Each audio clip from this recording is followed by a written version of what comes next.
किसान भाइयों, आज की इस वीडियो में हम जानने वाले हैं धान में सिंचाई की महत्वपूर्ण अवस्थाएं कौन कौन सी होती हैं। किसान भाइयों, यहाँ पे हम महत्वपूर्ण अवस्थाएं आपको इसलिए बता रहे हैं, कई बार हम कुछ गलतियां कर देते हैं, उस समय सिंचाई नहीं कर पाते हैं, जिससे उत्पादन में कमी आ जाती है। कुछ ऐसी अवस्थाएँ धान में आती हैं, कुछ ऐसा समय आता है जब धान में सिंचाई काफ़ी आवश्यक होती है, मतलब धान में पानी होना आवश्यक होता है, ज़रूरी होता है। अगर इस अवस्था में पानी नहीं रहेगा तो हमें बहुत ज़्यादा नुकसान हो पाएगा। वैसे धान को पानी वाली फसल भी बोला जाता है, लेकिन ऐसा नहीं कि हमेशा पानी का भराव ही आपको रखना है, लेकिन आपको कुछ ऐसा समय भी होता है जब आपको पानी अवश्य लगाना चाहिए, मतलब खेत में सिंचाई अवश्य करनी चाहिए। अगर बरसात मान लीजिए नहीं हुई है, नमी की कमी आपके खेत में है, तो इन महत्वपूर्ण अवस्थाओं में सिंचाई अवश्य करनी चाहिए।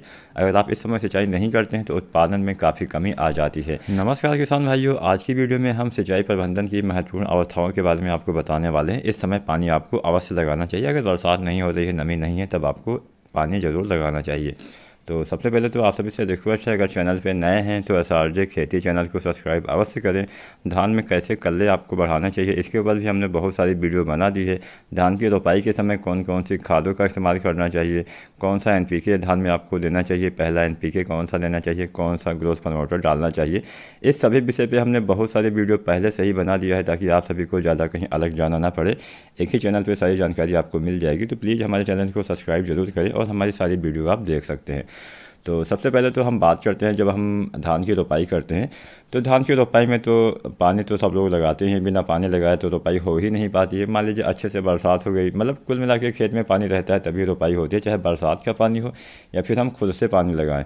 तो जब आप धान की रोपाई करते हैं तो पहली बार आपको रोपाई से 2 सप्ताह तक पानी भर के रखना होता है। ऐसा नहीं कि एकदम ज़्यादा भराव रहे, लेकिन हाँ, थोड़ा बहुत पानी होना चाहिए। तो यहाँ पे अगर हम पहली अवस्था के बारे में जानें तो जब आप रोपाई करते हैं तो रोपाई के समय फसल में आप पहली सिंचाई करते हैं, तो रोपाई के समय से आपको, मतलब पहला अवस्था होती है रोपाई के समय से अगले 2 सप्ताह तक खेत में पानी आपको भर के रखना चाहिए। अगर 2 सप्ताह तक पानी आप रखते हैं तो आपके पौधे पीले नहीं होते हैं, आपके पौधे की बढ़वार अच्छे से होती है, जड़ें सही से मिट्टी को पकड़ पाती है। अगर मान लीजिए पानी इस समय सूख जाता है तो कई बार हमारा पौधा काफ़ी पीला हो जाता है, कई बार सूख भी जाता है, कुछ ऐसे अच्छे से बढ़वार नहीं हो पाती है। तो 2 सप्ताह तक तो कम से कम आपको पानी, यानी 14-15 दिन तक पानी आपको रखना चाहिए। रोपाई की जब दूसरी अवस्था आती है, जो किसान भाइयों जब पानी की आवश्यकता सबसे ज़्यादा होती है, वो होती है कल्ले निकलते समय। रोपाई से जब आपके धान की रोपाई हो जाती है तो 40 से 45 दिन का वो समय होता है जब आपके फसल में ज़्यादा फुटाव हो रहा होता है, मतलब आपके पौधे में ज़्यादा कल्ले निकल रहे होते हैं, ज़्यादा उसमें फुटाव हो रहा होता है, अच्छे से ग्रोथ हो रही होती है। तो उस अवस्था में भी आपको सिंचाई अवश्य करनी चाहिए। यहाँ पे जो हम अवस्थाएं बता रहे हैं, इस अवस्था में अगर नमी नहीं रहती है तभी आपको सिंचाई करनी है खेत में। अगर मान लीजिए बरसात हो जाती है, नमी रहती है, तो सिंचाई की आवश्यकता नहीं है। तो 40 से 45 दिन पे फुटाव वाली अवस्था में भी आपको सिंचाई अवश्य करनी चाहिए। इसके बाद में जो तीसरी अवस्था आती है, वो आती है रोपाई से 70 से 75 दिन पे। धान की फसल में रोपाई से 70 से 75 दिन पे पौधे की बढ़वार वाली अवस्था होती है। तो इस समय भी आपको, मतलब गबोड़ अवस्था इसके बाद में आती है, तो इस अवस्था में भी आपको, यानी 70 से 75 दिन पे भी आपको धान की फसल में सिंचाई अवश्य करनी चाहिए। धान की फसल में 90 से 95 दिन पे भी आपको सिंचाई करनी चाहिए। ये हमारी चौथी अवस्था होती है। ये अवस्था फ्लावरिंग की अवस्था होती है, यानी 70 से 75 दिन का वो समय होता है जब हमारे जो बालियाँ है वो तने के अंदर, यानी गबोड़ अवस्था के आसपास का समय आप मान सकते हैं। और जो 90 से 95 दिन का समय होता है, ये होता है फ्लावरिंग की स्टेज आती है। कुछ दिन में कुछ किस्मों में थोड़ा जल्दी आ जाती है, कुछ में थोड़ा सा देर में आती है।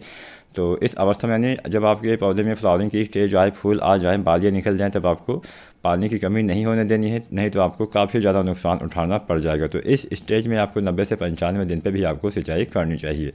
इसके बाद में जो आखिरी अवस्था आती है वो आती है 100 से 120 दिन। बहुत सारी किस्में थोड़ा सा जल्दी पक के तैयार हो जाती हैं, बहुत सारी किस्में थोड़ा सा कम समय में तैयार होती हैं, तो इसलिए मैंने यहाँ पे 100 से 120 दिन का समय आपको बताया हुआ है।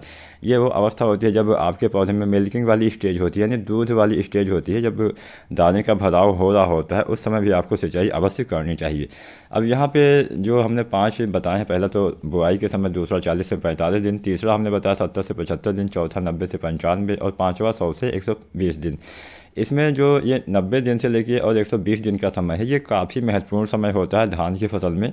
मतलब आपके धान में दाने बनने का समय होता है, बालियाँ निकलने का समय होता है। तो जब आपकी गबोड़ अवस्था धान की फसल में आ जाती है, जब बालियाँ तने के अंदर आ जाती हैं, उस अवस्था से लेकर जब तक आपके दाने का भराव सही रूप से नहीं हो पाता है, तब तक आपको धान के खेत में नमी की कमी बिल्कुल भी नहीं होने देनी है। अगर थोड़ा सा भी आप चूक जाएंगे तो बालियों पे विपरीत असर पड़ेगा, बालियाँ आपकी काफ़ी छोटी रह जाएंगी। मान लीजिए बालियाँ निकल आई, उसके बाद में कमी आ गई तो बालियों के अंदर जो दाने आते हैं, दाने का भराव नहीं हो पाएगा, दाने आपके खाली रह जाएंगे, जिससे किसान भाइयों आपको काफ़ी ज़्यादा नुकसान उठाना पड़ जाएगा। तो ऐसा नहीं कि बहुत ज़्यादा आपको सिंचाई करनी है, बस हल्का फुल्का आप पानी लगाते रहेंगे तो भी आपके खेत में नमी बनी रहेगी। तो उम्मीद करता हूँ आज की वीडियो आपको पसंद आई होगी। अगर आपको कोई अन्य जानकारी चाहिए तो आप नीचे कमेंट भी कर सकते हैं। वीडियो पसंद आई है तो लाइक करें, शेयर करें। चैनल पर नए हैं तो SRJ खेती चैनल को सब्सक्राइब जरूर करें। वीडियो देखने के लिए बहुत बहुत धन्यवाद।